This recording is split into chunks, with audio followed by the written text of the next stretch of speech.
willing to rule it out. What do you think the White House strategy is going to be to rebut the fact that more than 1 in 3 conservatives think the president might be the Antichrist, at least in New Jersey? That is a PR challenge. Joining us now is Frank Schaeffer. He grew up in the religious far right. He is the author of Crazy for God, How I Grew Up as One of the Elect, helped found the religious right, and lived to take all or almost all of it back. Mr. Schaeffer, thank you so much for coming back on the show tonight. Thanks for having me on. I do not know what possessed this polling firm to ask whether or not people think the president is the Antichrist, but they did. Does the response rate among conservatives surprise you? More than 1 in 3 saying yes or they don't know. Well, I was a child when President Kennedy was assassinated, and my mother thought that because he died of a head wound foretold in Scripture of the Antichrist, he would be resurrected as the Antichrist. She thought this might be a possibility. So those of us who come from the evangelical subculture have been weaned with our mother's milk on a changing cast list of villains. It might be Kennedy to one generation, Obama to the next. But I think the larger point this brings up is that the mainstream, not just media, but culture, doesn't sufficiently take stock of the fact that within our culture we have a subculture which is literally a fifth column of insanity that is bred from birth through homeschool, Christian school, evangelical college, whatever, to reject facts as a matter of faith. And so this substitute for authentic historic Christianity, and I may add as a little caveat here, I'm a church-going Christian, really brings up the question, can Christianity be rescued from Christians? And that's an open question. And when you see a bunch of people going around thinking that our president is the Antichrist, you have to draw one of two conclusions. Either these are racists looking for any excuse to level the next accusation, or they're beyond crazy. And I think beyond crazy is a better explanation. And that evangelical subculture has rotted the brain of the United States of America. We have a big slice of our population waiting for Jesus to come back. They look forward to Armageddon. Good news is bad news to them. When we talk about the Left Behind series of books that I talk about in my book, Crazy for God, what we're really talking about is a group of people who are resentful because they know they've been left behind by modernity, by science, by education, by art, by literature. The rest of us are getting on with our lives. These people are standing on a hilltop waiting for the end. And this is a dangerous group of people to have as neighbors, and they're our national neighbors. And this is the source of all these insanities that we see leveled at the president. One way or another, they go back to this little evangelical subculture.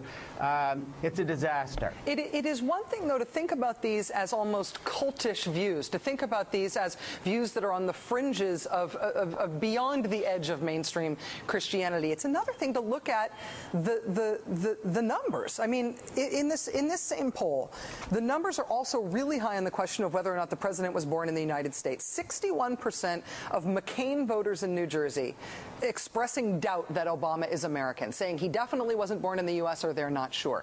The birther thing has been disproven. The Antichrist thing it's a whole other kettle of fish. But how do you work to move people off of that position? It doesn't seem like facts are relevant in trying to move people away from these beliefs. You don't work to move them off this position. You move past them. Look, a village cannot reorganize village life to suit the village idiot. It's as simple as that. And we have to understand, we have a village idiot in this country. It's called fundamentalist Christianity. And until we move past these people, and let me add, as a former lifelong Republican, until the Republican leadership has the guts to stand up and say it would be better not to have a Republican Party than have a party that caters to the village idiot, there's going to be no end in sight. The next thing they'll do is accuse Obama of being the Antichrist, and then who knows what comes next. On and on it goes. There is no end to this stuff. Why? Because this subculture has as its fundamentalist faith that they distrust facts per se. They believe in a young Earth, 6,000 years old, with dinosaurs cavorting with human beings. They think that whether it's economic news or news from the Middle East, it all has to do with the end of time and Christ's return. This is la-la land. And the Republican Party is totally enthralled to this subculture, to the extent that there is no Republican Party. There is a fundamentalist subculture which has become a cult. It's fed red meat by buffoons like Rush Limbaugh, Glenn Beck, and other people who are just not terribly bright themselves, and they are talking to even stupider people. That's where we're at. That's where all this is coming from. And it's becoming circular. It's becoming a joke. Unfortunately, a dangerous joke, because once in a while, one of these Looney Tunes, as we see, brings guns to public meetings. Who knows what they do next?